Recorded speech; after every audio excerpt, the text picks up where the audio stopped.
"Sir, I'm going to need you to step aside." The words came out quietly, but in a lobby this quiet, they didn't need to be loud to be heard. Marcus hadn't even reached the front desk yet. He stopped, slowly, his hand still resting on the handle of his suitcase, his eyes moving from the polished marble floor up to the receptionist who had just said it, her polite smile still there but no longer matching her tone.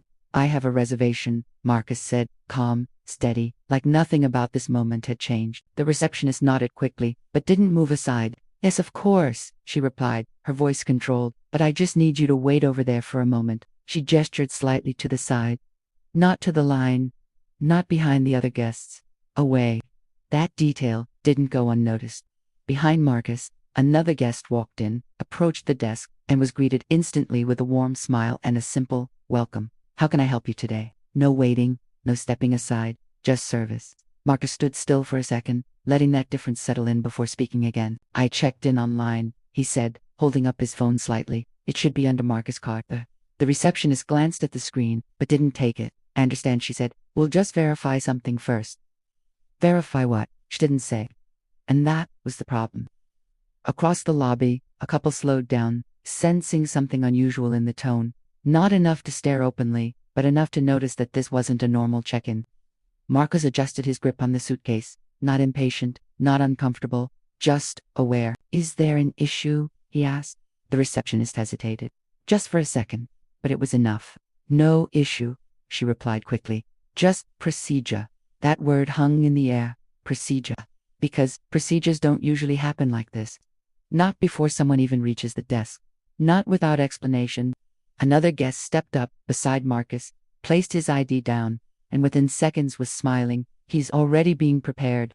Marcus didn't look at him directly. He didn't need to. He could hear the difference. He could feel it. "I'd prefer to check in now," Marcus said calmly. The receptionist's smile tightened slightly. "Sir, if you could just wait for what?" Marcus asked. Not aggressive, not loud, just clear. And that question changed the moment, because now it wasn't just happening quietly anymore. Now it was visible. The receptionist glanced toward the back office, then back at Marcus, then at the other guests who were slowly becoming aware that something here wasn't lining up, and suddenly, this wasn't just a check-in anymore. Marcus didn't move after asking that question, not because he was trying to create a scene, but because the moment itself had already shifted into something that couldn't be ignored. The receptionist hesitated again, her eyes briefly flicking toward the back office as if she was looking for support before answering. And that hesitation alone was enough to confirm that this wasn't just a routine step in the process. Around them, the lobby continued moving, guests walking in, luggage rolling across the polished floor, conversations blending into soft background noise, but within that small space at the front desk, everything felt slower and more focused, like the attention had narrowed without anyone saying it out loud. "I just need to verify your reservation," she said finally, her tone measured, controlled, but lacking the ease she had shown the guest just moments before. Marcus nodded slightly, acknowledging the words but not the inconsistency behind them. Because what stood out wasn't the request itself, it was when and how it was being applied. He placed his phone on the counter, the confirmation email clearly visible, the booking details straightforward and complete, and stepped just a little closer, not invading space, just removing distance. "It's already confirmed," he said calmly, his voice steady enough that it carried without needing to rise. The receptionist glanced at the phone but didn't pick it up immediately, her hands resting on the keyboard like she was deciding her next step more carefully than she should have needed to. Behind Marcus, another guest approached, and without hesitation, a second receptionist greeted him with a warm smile, the kind that felt automatic, natural, practiced through repetition rather than thought.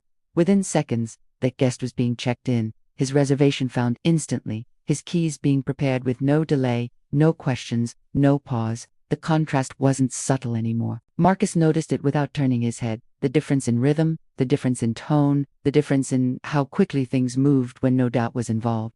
"I'm just going to call my manager," the receptionist said. Marcus nodded once.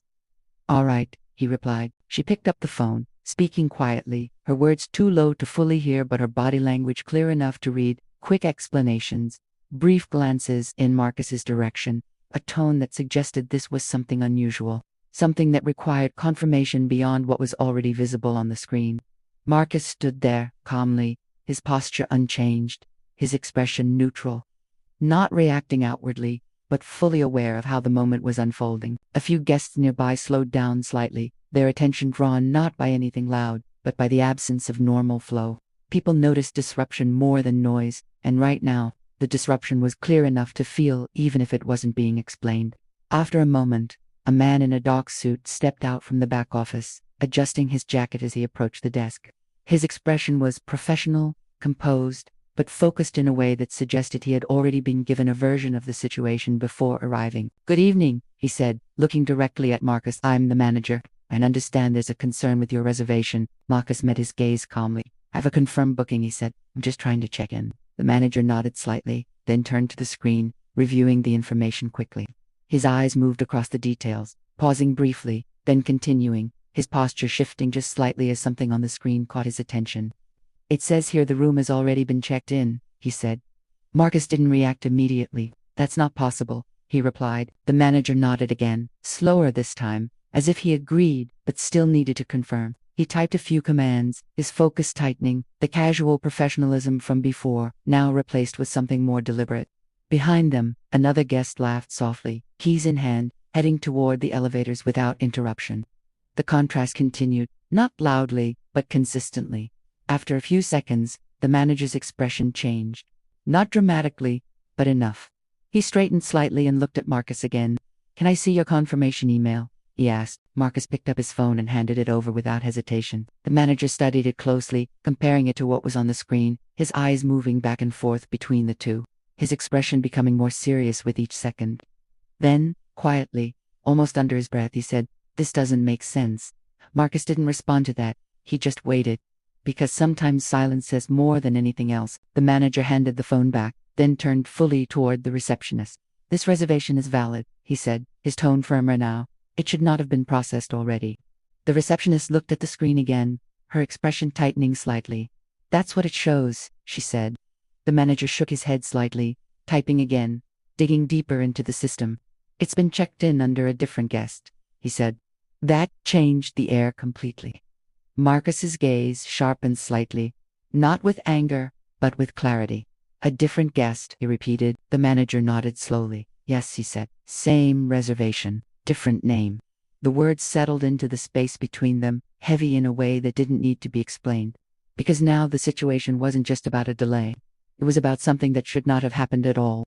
Marcus leaned slightly on the counter, not aggressively, just grounded. "So my room was given to someone else," he said. The manager hesitated, just for a moment, then nodded. "It appears that way." Behind Marcus, a couple whispered quietly to each other, their attention fully drawn now. The earlier casual atmosphere of the lobby replaced with something more focused, more aware. "And no one noticed?" Marcus asked. The manager exhaled slowly. "We're looking into it right now," he said. Marcus held his gaze. "I've been standing here while other people check in without a problem," he said. "And my reservation was already used." The words were calm, but precise. The manager didn't argue. Because there was nothing to argue with, he turned back to the screen, typing quickly, his focus fully engaged now. The situation no longer routine, no longer simple. "We're going to fix this," he said. Marcus nodded slightly. "I'd appreciate that." A few more seconds passed, then the manager looked up again. "We have another room available," he said. "We'll upgrade you at no additional cost." Marcus didn't react immediately. Not because the offer wasn't significant, but because that wasn't the point. "I didn't ask for an upgrade," he said calmly. "I asked to check in." The manager paused, because that difference mattered. "I understand," he said. Marcus nodded once. "I just want the same process everyone else is getting," he added. That landed, because it wasn't about compensation. It was about consistency. The manager straightened fully, his tone shifting slightly, more direct, more aware. "You're right," he said. "And you should have had that from the start." The receptionist remained quiet, her focus on the screen but her posture noticeably different now, less certain, more careful. Within a minute, the new room was prepared, keys printed, details confirmed without delay. The process that should have happened at the beginning finally happened now. The manager handed over the key card. "You're all set," he said. Marcus took it, holding it for a second before speaking. "Thank you," he said. Then, after a brief pause, he added, "But it shouldn't have taken this long." The manager didn't respond immediately. Because again, there was nothing to argue with. Marcus turned, picking up his suitcase, and walked toward the elevators. This time, no one stopped him. No one asked him to step aside. No one hesitated. The path was clear, just like it had been for everyone else. But the difference was already made. Not in what happened at the end, but in what happened before it. As the elevator doors closed, Marcus stood inside, the quiet hum of movement replacing the noise of the lobby. He looked at his reflection briefly, calm, unchanged, but aware, because moments like that don't stay in one place. They follow you, not loudly, but clearly. And once you notice how differently the same situation can unfold depending on who is standing at the counter, you don't really stop noticing it. The elevator doors closed with a soft chime, sealing Marcus inside, a brief moment of quiet after everything that had just unfolded in the lobby. The polished metal walls reflected his image back at him, not distorted, not exaggerated, just real and still, the kind of reflection that doesn't judge but makes you think. He held the keycard loosely in his hand, feeling its small weight, something that should have been handed to him minutes after he arrived, not after a conversation that stretched longer than it should have. As the elevator began to rise, Marcus leaned slightly back against the wall, exhaling slowly. The movement upward felt smooth, mechanical, indifferent to what had just happened below. Floor numbers lit up one by one above the door, each one marking progress that had nothing to do with the tension he had just left behind. He wasn't thinking about anger. He wasn't replaying arguments. He was thinking about sequence, about how quickly things changed depending on who walked up to a desk first. The doors opened at his floor with another soft sound, and Marcus stepped out into a hallway that was quieter, more controlled, the kind of silence that felt intentional rather than accidental. The carpet was thick, absorbing footsteps, the lighting warm but dim enough to feel private. Room numbers lined the walls in perfect order, each door identical, each one holding a different story behind it. He walked down the corridor slowly, finding his room at the far end. When he reached it, he paused for a second before swiping the card. The light blinked green, and the lock clicked open without hesitation.